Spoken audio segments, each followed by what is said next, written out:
Wisconsin Congressman Tony Wied. He's a member of the Small Business and Agriculture Committees. Sir, thank you so much for joining us. So right now we know that TSA agents, they're being paid, right? President Trump, he's even getting them back pay. But we have a lot of people still not getting paid. Many DHS civilian employees, including FEMA workers, Cybersecurity and Infrastructure Security Agency, Coast Guard civilian employees, administrative. So like 90%. I mean, these are a lot of people that have been going without a paycheck since Valentine's Day. When's this going to end? What do you think, sir? Well, that's a great question. I voted 4 times to fully fund the Department of Homeland Security, and Democrats continue to be obstructionists, continue to fight against President Trump at all costs, while meanwhile putting Americans at risk. And they're not even hitting their intended target. They're taking away pay for the great men and women of TSA. They're taking away funding for FEMA.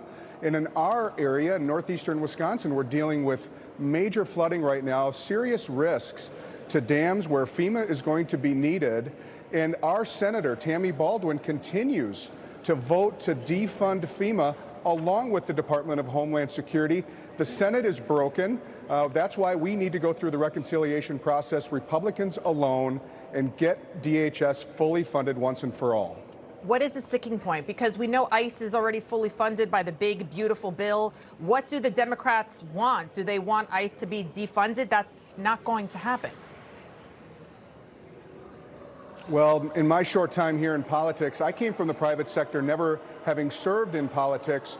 The reason that they're doing it is to be obstructionists, to stop the successes of Republicans and President Trump at all costs, and they're willing to inflict pain on the American people. That's the only thing I can see, is that it is completely political. We need to fund the Department of Homeland Security to keep our country safe. And again, things like FEMA need to be funded, especially now when we have flooding right in northeastern Wisconsin. I want to pivot to this. The House going against the Trump administration, voting to extend temporary protected status for Haitian illegal aliens through 2029. Among the 10 House Republicans was Nicole Malliotakis of New York, who posted this on X to strip legal status from Haitian immigrants who are working, paying taxes, and contributing to our economy and fulfilling a healthcare system continues to face workforce shortages, would be uncompassionate and misguided. But then again, we also saw that horrific beating of a woman in Florida, right? The hammer attack, that was horrible. And that man also had temporary protection status. He was a Haitian migrant. So you see kind of both sides of the issue here. What do you make of the Republicans who voted in favor of this, sir? Well, let's look at the name. It was temporary. It's right in the name, and that should be temporary. And I don't think this is the right move. I voted against it. And, this is just kicking the can further down the road. And these are policy debates that we need to have. But I'm not in favor of this. I think, again, it should be temporary. I want your thoughts on Swalwell. What do you think? Yes, he's out from Congress. He's no longer running. For governor in California.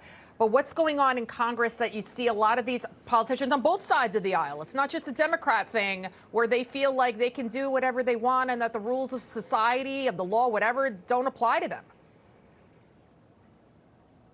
Well, look, the American people expect that they have a representative that acts with good morals and good ethics. And I think it's a great move that they decided to move on. We do not need that type of heinous actions by our representatives and leaders in this country, and people have had enough.